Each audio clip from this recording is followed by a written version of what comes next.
Welcome to SethCraft. I just finished putting up all four walls on my 20 by 30 shop, and it's time to install the double top plate. Whenever you build a wall, you have the bottom plate, the top plate, and all of the studs that go in between, and then you raise that wall up. After that's done, you add a double top plate, and that does two different things. Number one, it will bridge the gap. So let's say you have two sections of wall that come together. The double top plate, you want to make sure that it bridges that gap all the way across, and it will make your structure much stronger. The other reason that you would do a double top plate is whenever you are installing your rafters or trusses, you will use some kind of hardware most likely, and these are designed to basically bridge two different 2x4s or 2x6s, whatever your walls are. So I've got one nail hole down here and then three up here in the double top plate. So what we're going to do today is go around all four walls and install the second board up here to make the double top plate. You'll notice on this corner that this board over here goes all the way to the end, while this one stops right here. So what I want to do is put my double top plate starting from this direction, going all the way to the end over here, and that will lock in these two walls right here. So I'm going to have a 10-foot board that spans across here. I also have a 5-foot wall that ends right there, and so this 10-footer will continue across and meet in the middle, and it'll essentially lock in three walls. It'll lock this one in to this one, this side will lock into that one, and it'll meet in the middle, and then I'll have another 10-footer over there. And then from that, I'm going to cut a board almost 5 foot that's going to go from right here on this edge, and it will lock in to about here, and then a 10-footer will bridge the gap of my other double wall right here to make sure these are all locked together, and we will see a tremendous amount of strength increase from this. Also, if you look down this board, there is a little bit of a bow outward. I'll be pulling the wall in to lock this down whenever I have that double top plate in, and it'll help line things up even more. I'm going to lift my 10-foot 2x4 up here and place this along the wall, and I'm going to make sure this is leveled out with the end down here. Now I don't have a nail gun, so I'm going to use just some screws to attach this. Now if I move down a little bit, you can see where the board is off of this bottom here, so I want to adjust that and make sure that this is straight, and then I'll move down here again to the end and pull it out once again, and that will lock this wall so that it is straight. Basically, I'm here on the second section of the 5-foot board to lock that down.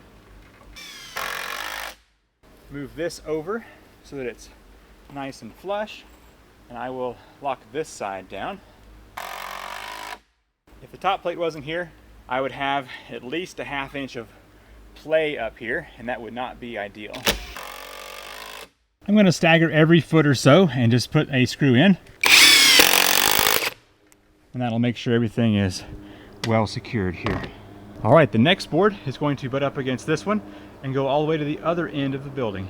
Now this wall over here is 20 foot. I forgot to measure that board, so it may have been a little over 10 foot long. So I'm just going to measure out here and see what this next board needs to be. The other board was a 1/2 inch long, so I want 1/19.5. I like to use my speed square as a guide whenever I'm using my saw. That way I have a straight cut.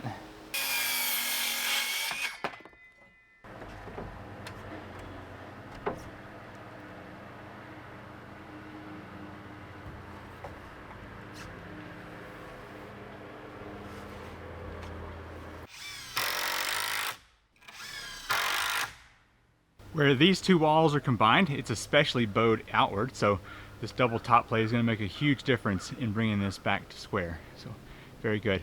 So you can see how it meets up nice right there, but then bows out there. So I'll be pulling this back in just a moment to bring that into square.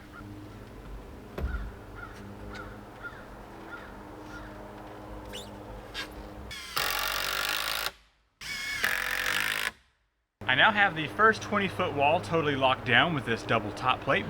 It's time to move on to the first of the 30-foot walls. So I'm going to go ahead and cut a 5-foot board that goes from here on this way, and it'll end somewhere around here, and then we'll have a full length 10-foot board between there, and then we'll finish on out as we go along. For this short section here, I'm just going to make sure it's flush down here at the end and flush all the way along this 5-foot section of the top plate. Alright, I'm going to start down here at this end, butting up against the previous top plate we did. Another 10-foot board goes across this span right here.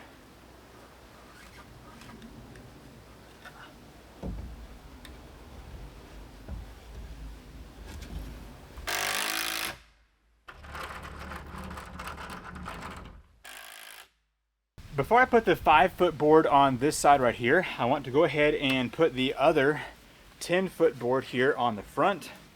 And that's going to be because of the way this is going to extend on the end. I want to make sure that I don't go too far with my 5-foot board. Anyway, just do this other wall first, basically. And it's the same as before. Just lining this up on the edge and going to lock it into place.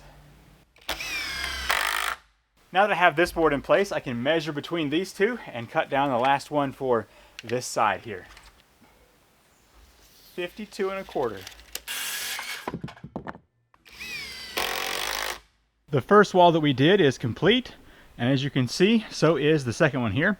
If I line you up, you can see just how much straighter this wall is than it was before. So it comes all the way over here to this side, and this goes down 10 foot that way. So I'm going to continue down the line and get the last 2 walls done here, and we will be complete with this top plate.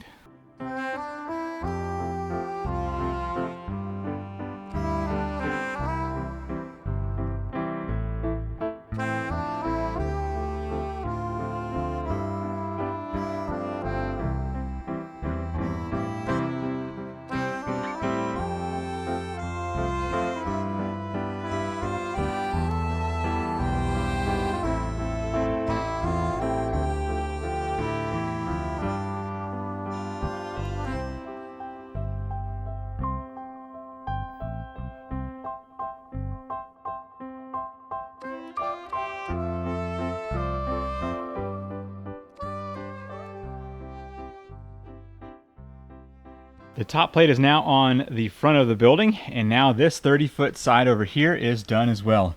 What was nice is that the measurement on this 5-foot board came out to be the exact as the other one, which means we are still square up here at the top. Very nice. All right, that concludes all the top plate installation for having a double top plate on this 20 by 30 building. And that concludes the installation of the double top plate here on my 20 by 30 shop. It's definitely a necessary step to make sure the walls aren't bowing out and to connect all the walls together nice and secure, and also prepare for installing H1 clips to get those trusses installed. If you haven't already, be sure to subscribe and ring that notification bell. The next step here in my build is to put the sheathing on the outside of the walls, so you don't want to miss that. I'm Seth with the SethCraft Workshop, and I will see you in the next video. Bye.